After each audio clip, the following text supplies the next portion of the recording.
오늘 하나님께서 중요한 말씀들을 우리에게 묻고 계십니다. 너희는 나를 누구라 하느냐? 일본에 그 오래전에 임페리얼 빌딩이라고 하는 그 호텔을 지었는데, 일본은 지진이 많지 않습니까? 그런데 그 호텔을 짓는 데에 4년의 시간이 걸렸습니다. 미국 사람이 그것을 설계했는데 4년이 걸리면서 기초공사에만 2년이 걸렸습니다. 왜 저렇게 참 힘들게 그곳에 많은 시간과 또 물질을 거기다가 퍼붓느냐고 그렇게 비아냥거렸습니다마는, 일본의 대지진 때에 다른 건물들은 다 폭삭 주저앉았는데 그 임페리얼 빌딩만은, 동경에 있는 임페리얼 빌딩만은 그것이 무너지지 아니하였다라고 하는 것입니다. 우리의 신앙생활도 그렇습니다. 우리가 기초가 제대로 다져지지 않으면, 우리의 기초의 모든 것들이 어떤 어려움이 오거나 환난이 오거나 시험이 오거나, 여러분 우리 신앙생활하는 가운데 얼마나 시험이 많습니까? 때로는 사람들로부터 오는 시험, 또 믿음에 대한 시험들이 얼마나 많이 있어요. 지난 주간에도 함께 그 가나안 여인에게 여러 가지로 시험이 있었던 것처럼 우리의 신앙생활 하는 가운데서도 얼마나 많게 시험이 오게 되어지는지 모릅니다. 그런데 우리가 기초가 든든하게 되어지지 않으면, 기초의 그 뿌리가 깊이 박혀져 있지 않으면, 그것이 비가 오고 홍수가 나고 그러면 쉽게 뽑혀집니다. 그런데 뿌리가 깊은 나무는 어떤 비바람 속에서도 거뜬히 쓰고 있는 것을 보게 되어집니다. 오늘 저와 여러분들 속에 하나님께서 우리에게 주시는 하나님의 말씀은, 저와 여러분들의 삶이 하나님 앞에 뿌리를 깊이 박고 견고한 신앙이 되어지기를 원하는 귀한 고백을 듣기를 원하신다는 것입니다. 우리가 신앙생활을 하는 가운데 많은 사람들이 신앙생활을 하는 이유들을 여러 가지로 들을 수도 있을 것입니다. 우리가 때로는 교회가, 사실은 한국 교회가 세워진 이유들 중에 하나는 때로는 커뮤니티의 역할도 감당했어요. 그래서 이민 와가지고 좀 외로운 사람들끼리 이렇게 모이다 보니까 또 교회에 모이게 되어지고, 또 그곳에서 서로 정보를 교환하기도 하고, 그랬던 기능으로도 우리가 쓰임받게 되어집니다. 우리가 전에 청년들은 또 교회를 나오면 또 거기에서 남녀의 어떤 그런 것도 만남도 이루어지게 되어지니까 그렇게도 우리가 삼았습니다. 그런데 그것은 극히, 교회에 있어서는 극히 부수적인 것이지요. 우리가 교회 나오면 많은 사람들이 그렇게 얘기합니다. 교회 나오면 다 잘 돼요, 축복받아요, 그래서 건강의 축복도 받고 또 여러 가지 물질의 축복도 받아요. 우리가 그런 얘기를 많이 합니다. 그런데 그것은 비본질적인 것입니다. 극히 적은 것입니다. 그것보다도 저와 여러분들이 예수 만나야 하고, 교회 안에서 예수를 만나야 하고, 생명 되신 예수 그리스도를 만남으로 인하여 우리의 영이 구원받는 일입니다. 그것이 저와 여러분들 속에 일어나기를 주의 이름으로 축원합니다. 우리가 때로는 신앙생활 얘기할 때에 외형적으로 저는 부모님 앞에 저는 모태신앙입니다, 모태로부터 내가 또 몇 대 가문째에 예수를 믿고 있습니다, 저희 아버지가 목사예요, 여러 가지로 우리가 얘기할 수 있을 것입니다. 그 외형적인 것이 그것에 생명을 갖다 줄 수 없습니다. 내가 진정으로 오늘 주님께서 물으시는 것처럼 너희는 나를 누구라 하느냐? 그때에 많은 사람들에게 그 예수님이 알려지기를 그렇게 알려진 거예요. 마치 우리가 어떠한 것에 그 장님이 그 코끼리를 만지고서는 다 다르게 대답하잖아요. 코끼리를 장님이 만지고서는 이 다리를 만지고서는 뭐라고 얘기할까요? 코끼리는 이 기둥 같습니다. 아주 든든한 기둥 같습니다. 또 한 사람은 그 몸을 만진 거예요. 몸을 만지고서는 뭐라고 얘기할까요? 코끼리는요 벽과 같은 존재입니다. 벽과 같은 존재예요. 그렇게 얘기할 수도 있겠지요. 또 한 사람은 이 코를 만지고 나서는 뭐라고 얘기했겠어요?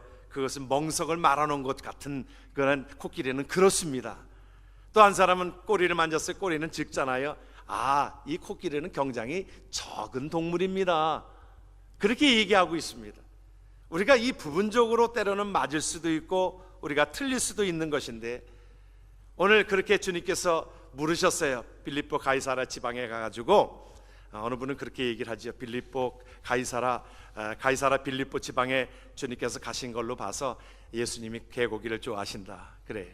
왜 그러냐 그랬더니 그 북한에서는 이 개고기를 가이라고 그런대요. 그래서 가이사로 빌립보에 들어갔기 때문에 예수님이 개고기 좋아하신다, 게장국 좋아하신다, 또 그렇게까지 얘기하는데 그것이 아니고 가이사라 빌립보 지방, 그 지역명 이름입니다. 빌립보 지방이 몇 군데에 있게 되어지는데 가이사라, 그 황제의 이름을 따가지고 가이사라 빌립보 지방에 들어섰습니다. 들어서 가지고는 제자들에게 그렇게 물었어요. 다른 사람들이 뭐라고 그러느냐? 아 그래요, 주님은 이 선지자라고 그래요. 아 주님은 세례 요한이라고 그래요. 주님은 예레미야라고 그래요. 그 선지자라고 그래요. 부분적으로는 맞을 수 있어요. 지금도 중동 지방에 가서 예수님을 누구라고 물으면 예수님은 그 가운데 선지자 중에 한 사람이라고 그래요. 그것이 틀린 말도 아닌데 정답은 아니잖아요. 예수님은 그 모든 것들 속에 다 갖추고 계시는 그 분께서 오늘 저와 여러분들 속에 오늘 고백이 되어지기를 원합니다. 예수께서 빌립보 가이사라에 그렇게 말씀하고 있지요. 제자들에게 오늘 말씀에 본문을 좀 올려주시면 그 말씀에 그렇게 말씀하고 있어요. 지라왕에 들어서 제자들에게 이르실 때에 사람들이 인자를 누구라 하느냐 이르되 더러는 세례 요한, 더러는 엘리야, 어떤 일은 예레미야나 선지자 중에 하나라고 얘기했을 때에 제자들에게 물었어요. 너희는 나를 누구라 하느냐? 너희는 나를 누구라 하느냐? 오늘 말씀에 보게 되어지면 그 말씀 속에 그 고백을 하게 되어집니다. 우리 고백이 한번 되어지기를 원하는데요, 거기에 우리가 베드로가 개업한 곳에 저와 여러분들이 고백되어지기를 원하는데요, 우리 말씀에 뒤를 넘겨주시면, 우리 그 뒤를 넘겨주시면 그 말씀에 우리가 함께 고백하면 좋겠어요. 시몬 베드로가 대답하여 가로되 거기에 주는 그리스도시요 살아계신 하나님의 아들이시나이다. 그 고백을 하였을 때에 주님께서 뭐라고 얘기했냐면 바요나 시몬아 내가 복이 있다 그랬어요. 이게 복입니다. 저와 여러분들이 어떤 물질을 얻은 것이 복이 아니고, 그것도 복이라고 할 수 있겠지요. 건강이 있는 것들이 복이 아니고 이것도 복이 있을 수 있지만, 주님께서 그 고백 속에 하나님께서 바요나 시몬아 내가 복이 있다라고 말씀하면서 이것을 알게 한 사람은 누구가라고 그랬어요? 혈육이 아니라 하늘에 계신 내 아버지시니라. 성령께서 그렇게 고백하게 하신 줄을 믿으시길 바랍니다. 여러분, 저와 여러분들의 고백이 이것이 성령께서 우리의 마음을 주장하셔서 그렇게 고백이 된 거예요. 제가 때로는 전도를 하고 그럴 때에, 어느 때는 전에 있을 때에 어느 사람이 권총에 맞아가지고 그냥 총알이 그 심장을 살짝 스쳐나갔어요. 이 캐나다에는 주로 이 많은 분들이 이거 24시간 하는 컨비니언스 스토어를 하거든요. 그런데 그때 그곳에 밤에 일을 하다가 이 강도를 만나가지고 총이 그냥 스쳐가는 그 가운데 병원에 입원했을 때에 제가 그곳에 방문을 해서 예수를 안 믿던 분이라 그 기회가 예수 믿겠구나 하고 제가 찾아갔습니다. 죽음을 바로 목전에 두고 그렇게 스쳐갔으니까 예수 믿겠지 했는데요, 제가 복음을 증거했는데도 그것을 받아들이지를 못하더라고요. 그래서 안타까웠어요. 그런 의미에서 저와 여러분들이요, 예수 그리스도는 주는 그리스도시요 살아계신 하나님의 아들을 믿는 고백이 우리의 고백이 되어진 것은 오늘 바요나 시몬아 내가 복이 있다라고 하신 말씀이 저와 여러분 속에 복이 되어진 줄을 믿으시길 주의 이름으로 축원합니다. 우리의 신앙의 고백이 분명히 있어야 하는 거예요. 오늘 마태복음 16장 16절은 그런 의미에서 중요합니다. 교회 안에 때로는 어떤 이유라도 왔던 간에 내가 내 입에서 고백이 되어지고 주는 그리스도시요 살아계신 하나님의 아들을 믿는 고백이, 분명한 고백이 있어져야 될 줄을 믿습니다. 현대 사회는 우리의 고백을 못하도록 자꾸 흐트러 놓습니다. 우리 현대 사회를 살아가는 이즘을 뭐라고 얘기합니까? 포스트 모더니즘이라고 그래요. 포스트 모더니즘은 모든 것들이 혼합된 것입니다. 어떤 획일적이지 않아요. 우리가 전에 좀 살았을 때는 그래도 획일적이었습니다. 그때는 때로는 유니폼을 입었던 세대가 있었잖아요. 근데 요새는 유니폼이 아니고 모든 사람들이 다 다양하게 그 모든 것들을 갖추면서 그것이 아름다움으로 살아갑니다. 전에는 머리 하면은 그래도 나름대로 단정해야 되는 어떤 원칙이 있어요. 옛날 분들은 아마 머리가 단정하게 되어지고 머리가 딱 이 귀도 나와야 되고 딱 이렇게 단정함이 있어야 합니다. 근데 요새는 그런 것이 없어요. 그 미가 뭐 요즘에는 제가 어느 분한테 그랬어요. 머리를 요즘에는 잘 얘기해야 합니다. 머리가 헝클어져 있어도 그것이 아름다운 미가 될 수 있기 때문에 머리 뭐 잠자리에서 그냥 바로 일어난 것처럼 그렇게 보인다고 얘기하면 그 실례예요. 또 그렇게도 만들어요. 미용실에 가면 머리를 희한하게 만들고 나오기도 하고요. 근데 그게 아름다움이라는 거예요. 그렇잖아요. 젊은 사람들 보면 머리를 뭐 희한하게도 하고 머리를 그렇게 하잖아요. 그래도 그게 미인 거예요. 옷도 마찬가지입니다. 옷도 다양하게 어떤 획일적으로 입지 않아요. 요새는 다양하게 입어요. 그것이 지금의 혼합주의인데, 그것이 문화적인 것들이 이 기독교 안에도 들어와 가지고는 마치 혼합주의로 다원주의가 생겨나게 된 것입니다. 그래서 이것을 주장하는 사람들이 꽤 있어요. 기독교 안에도 있어요. 신학자도 있어요. 목사도 있어요. 뭐냐면 그 혼합주의는 뭐냐면 정상에 올라가는 것은 불교도, 또 때로는 기독교도, 또한 유교도, 모든 종교, 천도교도 다 이 모든 것들의 정상에 올라가는 것은, 이것은 다른 길이지만 정상에 올라가는 것은 똑같다 그래요. 맞아요? 아니잖아요. 성경이 우리에게 말씀해주고 있는 것이 그것 하나 흔들어 놓으면 성경이 완전히 흔들어집니다. 성경은 우리에게 뭐라고 말씀하고 있냐면 사도행전 4장 12절에 말씀을 보게 되어지면, 다른 이로서는 구원을 얻을 수 없나니 천하 인간에게 구원을 얻을 만한 다른 이름을 우리에게 주신 일이 없음이니라. 성경이 우리에게 분명히 말씀하고 있고, 나는 길이요 진리요 생명이니 나로 말미암지 않고는 주께로 올 자가 없다 그랬어요. 그래서 교묘하게 사탄은 이것을 흔들어 놓는 겁니다. 혼합주의로 흔들어 놓는 거예요. 흔들어 놔가지고 기독교의 핵심을 빠지게 만들어 놔요. 여러분, 우리의 오늘 고백이 주는 그리스도시여 살아계신 하나님의 아들을 믿는 그 고백이 중요한 고백입니다. 이것이 핵심이 빠져버리면 성경은 그냥 일반 도덕책이 되어져 버립니다. 생명이 없는 책으로 없어집니다. 그런데 성경이 성경되게 한 것은 바로 이 안에 생명이 있기 때문에, 예수 그리스도의 생명이 있기 때문에, 예수 그리스도만이 우리의 삶의 주인이고 예수 그리스도만이 우리의 삶의 하나의 길이요 진리요 생명이 되어지기 때문에, 바로 이것이 하나님 앞에 온전하게 하나님의 나라에 가게 되는 키워드이기 때문에, 이것이 없어지면 우리가 믿는 것도 헛된 겁니다. 그런데 이것이 있기 때문에 기독교에는 이 생명이 있는 거예요. 생명의 종교인 줄 믿으시길 주의 이름으로 축원합니다. 그래서 이 고백이 없이는 우리의 신앙은 바로 쓸 수가 없어요. 요한 웨슬레가 참 복음을 증거하고 전도하는 가운데 그의 삶 속에 사실은 확신이 없었습니다. 그가 모라비안 교도를 만났을 때에 거기에 있는 분이 그 요한 웨슬레에게 그렇게 물었어요. 예수님이 누구십니까? Who is Jesus? 그렇게 물었을 때에 그는 우리의 인류의 구원자이시지요. 그러니까 그렇게 물었습니다. 예수는 당신의 구주이심을 믿습니까? 그렇게 물으니까 요한 웨슬레가 확신이 없는 거예요. I hope so. 나를 그렇게 되기를 원합니다. 그 말이. 그러니까 그 확신이 없으니까 전도도 힘이 없는 거예요.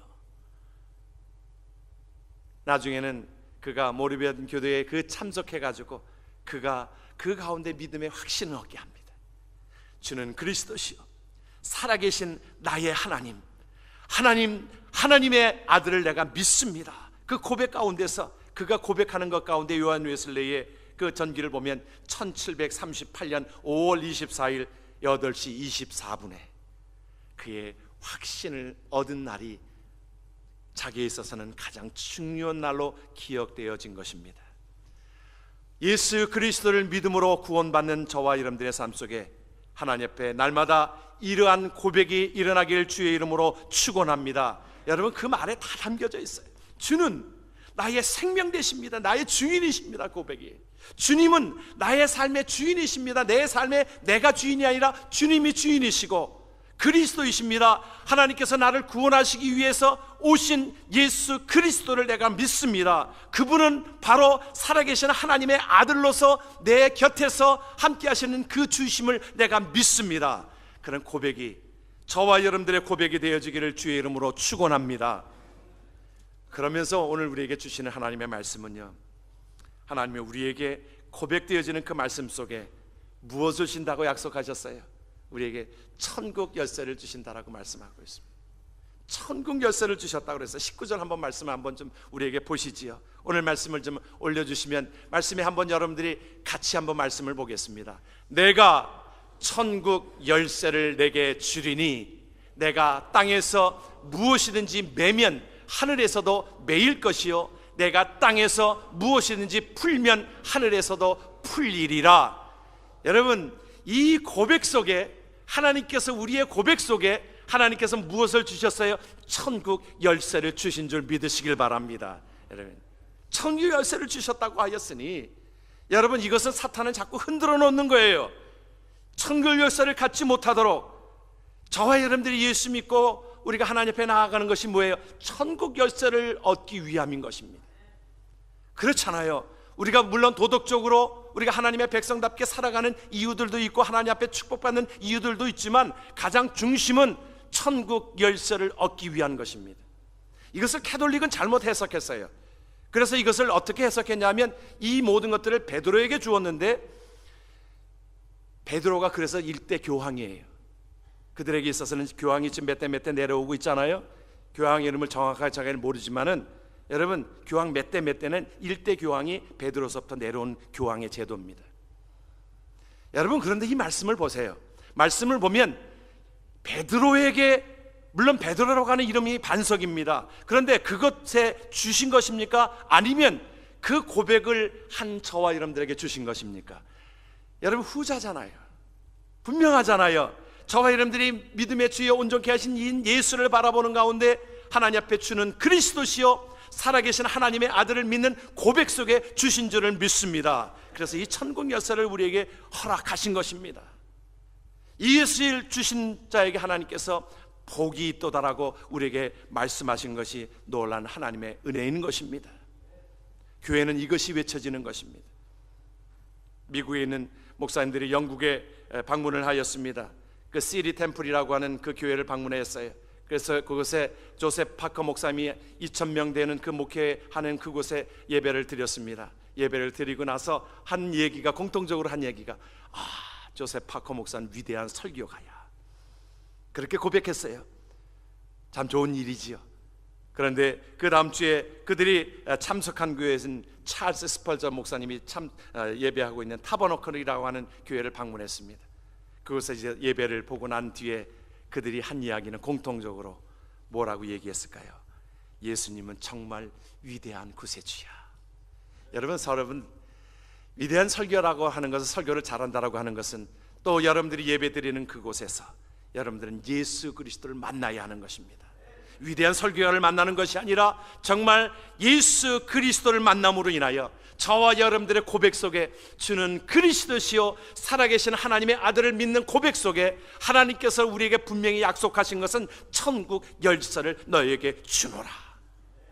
우리의 삶 속에 때로는 이 땅 속에 살아가는 저와 여러분들 속에 이 땅에 많은 것들을 누리지 못해도, 우리가 많은 것들을 누리지 못하는 것에 우리가 사실 많이 누리고 삽니다.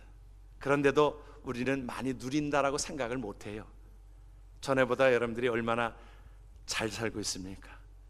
세상으로 말하면 옛날에는 그냥 쌀밥에 국에 말아 먹으면 그것이 참 잘 사는 집이라고 생각했어요. 그렇죠? 아마 30년, 40년 전만 해도 그 참 쌀밥에다가 아주 그냥 막 해서 그냥 따뜻한 쌀밥에다가 그 고깃국 거기다 무성성 쓸어 넣어가지고 그 김 모락모락 나는데 밥을 탁 말아가지고 김치 탁 얹어가지고 먹는 그것이 행복이었습니다. 그것을 많은 사람들이 꿈꾸었어요. 지금 북한에서는 그것도 못하고 있는 것이지요. 그런데 여러분들이 지금 와서 여러분들이 그거 묵국에다가 밥 말아 먹는다고 해서 그것을 난 행복하다고 그렇게 생각하지 않습니다. 얼마나 풍부함에 있습니까? 때로는 집에 가서도 샤워에, 옛날만 해도 샤워하는 것들이 상당히 어려웠던 시절에 지금은 물 틀어도 여름에도 뜨거운 물이 나오고 설거지하는 것도 쉽고 집집마다 냉장고가 몇 개 있는지 김치 냉장고까지 있어가지고 얼마나 맛있는 김장김치를 먹습니까? 다양하게 우리가 많은 것들을 먹고 그러해도 여러분, 그것이 복이 아닌 거예요. 그 가운데 예수 그리스도를 만나지 못하면 그것은 복이 아닌 거예요. 미국의 대부였던 코넬리우스 밴더필드라고 하는 사람이, 그는 큰 부자였습니다. 마지막 생명을 다하는 그날에, 그때에 그곳에서 메이드로 일하는 하인이 있었습니다. 하녀가 있었어요. 그런데 그가 이제 마지막 숨을 거둘 즈음에 그에게, 정말 그 하녀는 예수 그리스도를 영접한 그 자가 그에게 찬송 96장을 불러줍니다. 예수님은 누구신가? 우는 자의 위로와 없는 자의 풍성이며 천한 자의 높음과 잡힌 자의 높임 되고 우리 기쁨 되시네. 예수님은 누구신가? 약한 자의 강함과 눈먼 자의 빛이시며 병든 자의 고침과 죽은 자의 부활되고 우리 생명 되시네. 그 부자가 그때에 주님을 영접합니다. 주님, 저는 가난하고 천하게 살아왔습니다. 여러분, 누가 부자인 것입니까? 누가 부자인 것입니까? 오늘 베드로에게 내가 천국 열쇠를 너에게 주노라, 그러므로 복되다 하신 말씀이 저와 여러분들의 고백이 되어지기를 주의 이름으로 축원합니다. 설교를 준비하면서 제가 영화를 한 편 보았습니다.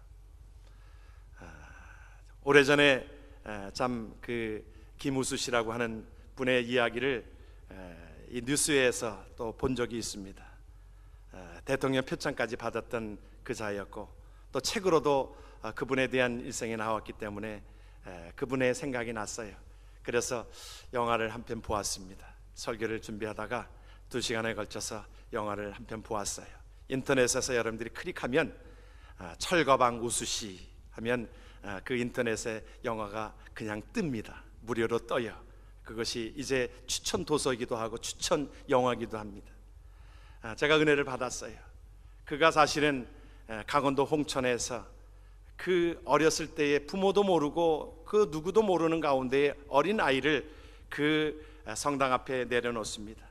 그 아이를 내려놓는데 그 아이가 그곳에서 이제 성장하면서 12살까지 그 성당에서 그 자라는데, 얼마나 사실은 고아우로서 당시만 해도 학교에 가게 되어졌는데 학교에서도 고아라고 그를 따돌리고 왕따시키고 힘들게 하고 결국에는 견딜 수가 없어서 그가 무작정 12살 때에 서울로 올라온 거예요. 그런데 12살 때 그가 와서 할 수 있는 일이라고는 그냥 노숙하면서 구걸하는 일이었습니다.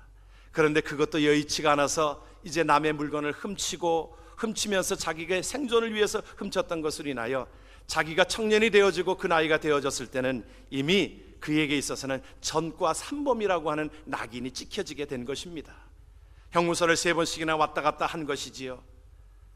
나중에는 나와가지고 사회에 대해 불만과 불평과 짜증, 이 모든 것들을 분냄, 그것을 이제 토로하기 위해서 식당에서 자기에게 그 휘발을 껴주고 자기가 자살하고 그 많은 사람들과 같이 죽으려고 하는 순간에 그것도 미수에 거쳐서 그가 옥중에 다시 갇혀지게 됩니다.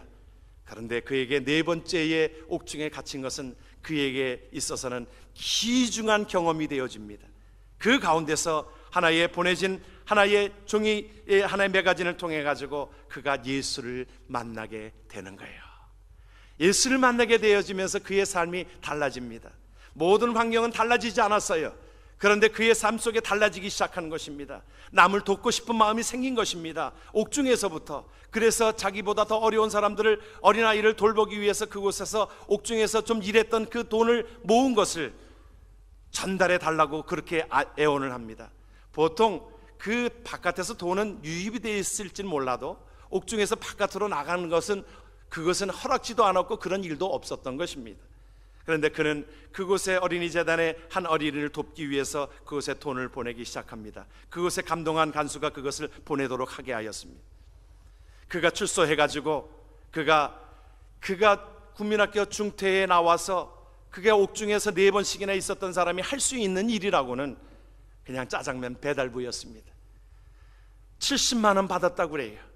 70만 원 받고서 살아오면서 자기가 이제 자기가 숙소에 그 고시원에서 25만 원 제외하고서는 나머지 돈을 다 이 어린이들을 위해서, 루안다에 있는 어린이까지 해서 5명을 돌봤다는 거예요. 5만 원씩 10만 원씩 그렇게 도와주면서 그 삶을 살았는데, 그 삶을 그것에 보내주면서 그렇게 살아오면서 자기가 건강이 좀 좋지 않아서 혹시라도 내가 죽으면 그들에게 보낼 돈이 없는데, 그런 생각이 들어가지고는 생명보험을 하나 들기로 작정을 하고 은행을 들어갔는데, 은행에 가서 만났는데 그에게 그것을 들어주지 않는 거예요. 거처도 분불명하고 고시원이니까 수입도 분명하지 아니하고, 그러니까 들어주지 않으니까 지점장을 만났습니다. 나를 들어주세요. 내가 다른 곳에 쓰려고 하는 것이 아니라 내가 돌보고 있는 아이들을 혹시라도 나중에 못 돌볼까, 그 아이를 내가 돌보려고 합니다. 그에게 보내주세요. 결국에는 그 지점장을 감동시켰습니다. 지점장도 감동이 되어져서 그 일에 함께 동참하기로 한 것이지요. 그가 그 일을 돕습니다. 그러면서 행복하게 살아갑니다. 물론 그가 54세 되던 때에, 그날도 짜장면 배달부를 하는 그때에 그가 그 가운데에 자기가 돕던 그 아이에게 좀 도와주려고 그 대화를 하고 그러는 가운데 교통사고를 만납니다. 사거리에서 교통사고를 만나서 결국에는 그 가운데에 그가 그 오던 차에, 자기는 파란불에 지나갔는데 오던 차에 자기가 치여서 생명을 54세로 마치고 맙니다. 나중에 그의 집을 방문했습니다. 그의 집을 방문하였을 때 그의 조그만 쪽방된 그 고시원에는 그곳에 성경책이 펴져 있었고, 시편 23편이 그곳에 펴져 있었고, 그곳에 줄이 거져 있었습니다. 여호와는 나의 목자시니 내가 부족함이 없다. 여러분, 누가 이 세상의 부자입니까? 누가 행복한 자입니까? 우리는 그는 불행한 자, 행복하지 않은 자, 그 모든 것들이 그렇다고 우리가 얘기할 수 있을 것입니까? 아니면 모든 것들을 배불리 먹고 모든 것들을 다 풍족하게 지났어도 그의 생명이 예수 그리스도의 생명이 없는 자로 끝날 것입니까? 우리는 무엇이 복된 것입니까? 오늘 베드로에게 바요나 시몬아 내가 복이 있도다, 그 고백 속에 내가 천국 열쇠를 너에게 주노라. 저와 여러분들의 고백이 되어지고 주님께서 우리에게 저와 여러분들 속에 복되다, 천국 열쇠를 너에게 주노라, 그 음성이 날마다 저와 여러분들 속에 들려지기를 주의 이름으로 축원합니다. 아멘.